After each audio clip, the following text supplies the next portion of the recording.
is there anything you've gotten right in the last 20 years, or am I mistaken about that? I mean, it's just kind of funny because Iraq, wrong. Syria, wrong. Russiagate, really wrong. Okay, I mean, the list goes on and on.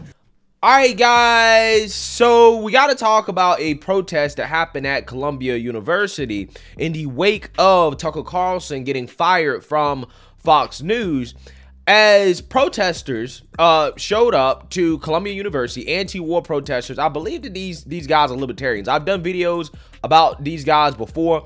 I feel like I've actually talked to one of these guys before, and I didn't know who they were at the time. But they are vehemently anti-war, okay? I believe they're more libertarian leaning. And they have been calling out the Democrats in their support of the war in Ukraine. They've been going hard against Democrats. They've called out Hakeem Jeffries to his face, AOC to her face, Jamal Bowman to her face. I mean, these guys go hard, okay? And now they are confronting the mainstream liberal media to their face as executives from the New York Times, the Washington Post, Reuters, other news outlets were at this journalism event at Columbia University where a brave activist, Mr. Jose Vega, stood up to them and called them out for their bias and overtly establishment coverage of major events and not telling the truth. Like, for example, Tucker Carlson would go on air and tell the truth and give an anti-establishment narrative in regards to what's going on. And I think that this protest right here, what this guy is saying, is really a great example of why we need somebody like Tucker Carlson on cable news and why him losing his job is such a big loss for cable news, because we do not have an anti-establishment voice anymore on cable news. And I think that this title right here of this article really kind of sums up how important Tucker Carlson was, regardless of your political opinion of him, because he was at the same time simultaneously the furthest right and furthest left on cable. And I think that's actually a pretty accurate description of where Tucker Carlson was on the political spectrum, and why he appealed to so many people, why he had so many Democrats watching him as well as Republicans. So without further ado, let's go ahead and roll the clip from this event of this activist going after the New York Times and some of these big liberal media outlets for basically just peddling an establishment narrative and not telling the American people the truth. Take a look. Oh, is this the lecture hall with Seymour Hersh? I'm looking for the one with Seymour Hersh because it's a policy and press hall event. So shouldn't we be talking about the Nord Stream, since that's the biggest story of the century? And you guys, you know, I mean, you have the executive editor of the New York Times there who came out with a phony story to try and block Seymour Hersh. It's just kind of funny how that happened, you know? I mean, did you even acknowledge Seymour Hersh? All of you are executive editors of papers that broke Pentagon, My Lai, Watergate. Is this the same papers or not? I mean, is there anything you've gotten right in the last 20 years, or am I mistaken about that? I mean, it's just kind of funny because Iraq, wrong. Syria, wrong. Russiagate, really wrong. Okay, I mean, the list goes on and on. So the last thing you could do to try and actually fix your reputation is acknowledge that through leaks. Shouldn't you at least say, right, that Zelensky was going to bring us on the verge of World War III? That seems pretty fair. While Julian Assange rots in prison, all of you've got, you know, fat checks because he's in jail for doing your job. And you know what? Tucker Carlson ain't no Seymour Hersh, but he did something you guys are scared to do. Speak the truth and actually be critical of the war, which is why he was actually fired from Fox, because you are all cowards. Every single one of you. None of you have actually had any relevancy. And you know what? The mainstream press is now dying. Nobody's ever going to listen to you again. You have no credibility with the public. The only people who care about what you have to say are elite assholes who have nothing productive to say anymore. And it's dying off. So will you at least say something, either about Nord Stream or Ukraine or the fact that Zelensky brought us to the verge of World War III and the only reason we knew about that was through leaks? Go ahead. It's a free speech event, right? You guys are the press. Let's say something here. Mr. Kahn, come on. You know, you're the executive editor of the New York Times, you know. I'm just trying to get into some good trouble here, man. Woo. Listen, Karen, get out of my face for a second. I got to talk to these gentlemen. Okay. Well, I just want to hear what they have to say. Go ahead, I'm done. Wait your turn. You're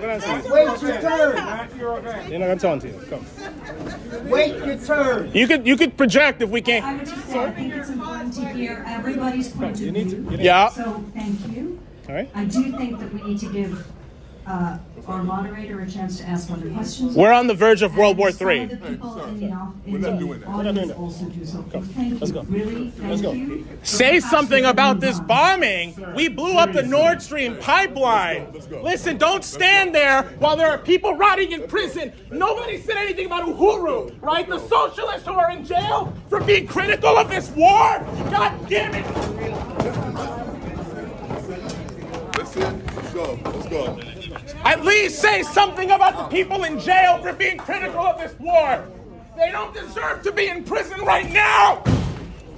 Yeah, so what he's talking about there at the end is Biden's Justice Department essentially accusing 4 black nationalists of acting as Russian intelligence with the goal of trying to influence the outcome of the U.S. election. Okay, this is more alleged Russian U.S. election meddling, right? We've heard this story before, okay? A big story that the mainstream liberal media was wrong on, which is what this guy said in his speech, in him confronting these mainstream liberal media editors.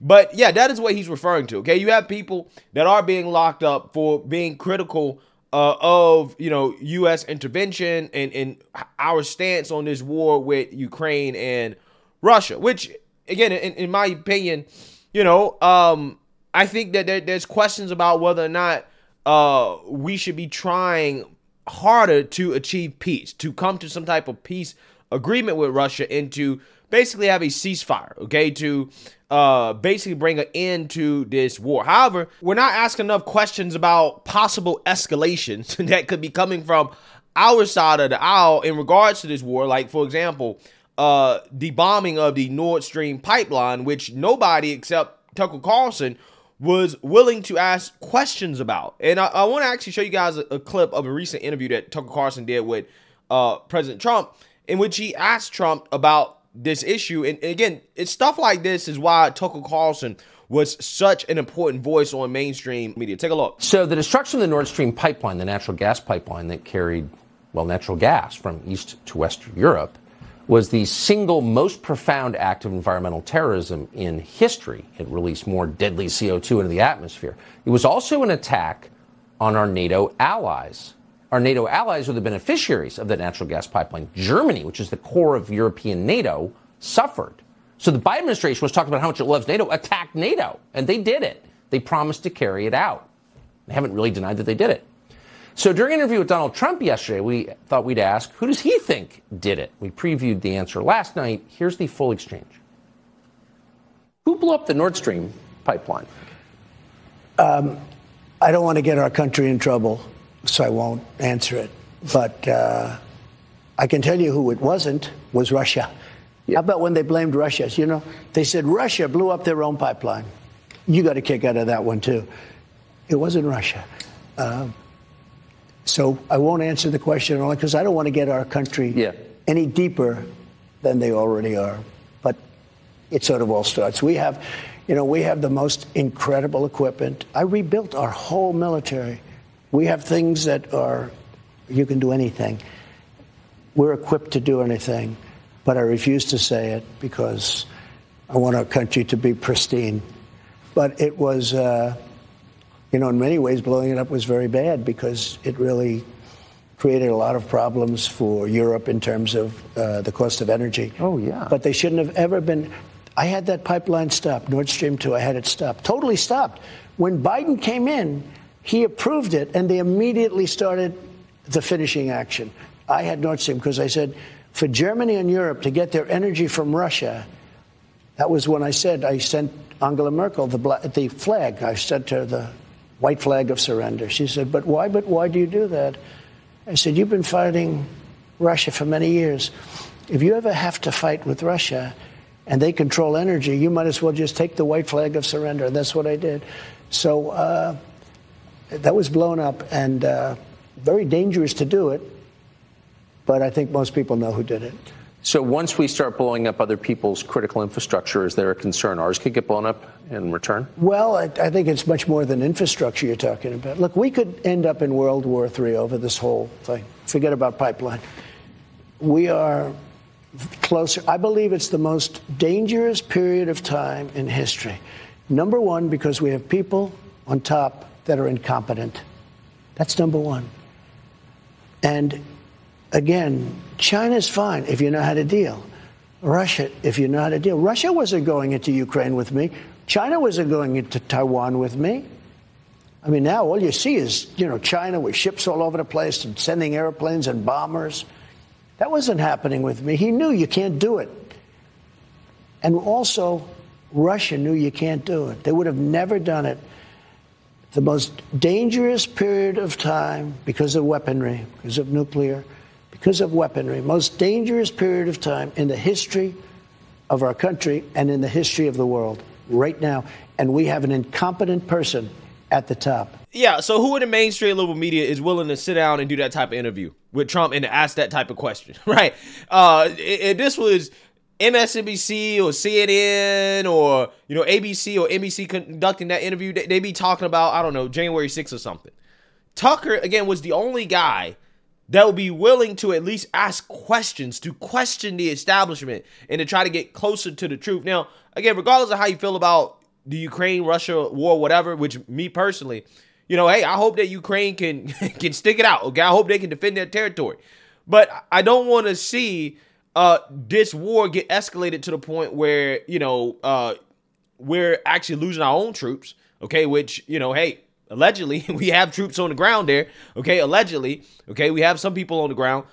And, we end up in World War III. I don't want to see that. And I think that it is important that the media ask questions and to at least be critical of our role in this war and what we're doing in regards to whether or not it is getting us closer to World War III. But that's not what's happening, okay? These people, the mainstream liberal media, for the most part, they've gotten on board with this, okay, this war, and, they're supporting whatever the Biden administration and the establishment is putting out, okay, regardless of the implications of these things for the American people, for Europe. They don't give a damn. They're just going along with it. Tucker was one of the only guys that said, hey, let's actually ask some questions, okay? Let's be critical. Let's act like real journalists. So, again, the point of this video is just to show you guys that, Tucker is going to be sorely missed as somebody in the mainstream liberal media that's willing to question and to push back against the establishment. And I think that is why his firing is such a big deal to me. That's why it's much more impactful than Don Lemon. Don was just a guy that's, entertaining to me, okay? I'm not going to make funny videos about Don anymore. But Tucker was an actual real journalist that was willing to ask real questions about the establishment and the establishment narrative. And again, that's going to be sorely missed. We don't really have that anymore. So let me know what you guys think. Make sure you like, comment, and subscribe. Most importantly, share a Black conservative perspective. Peace.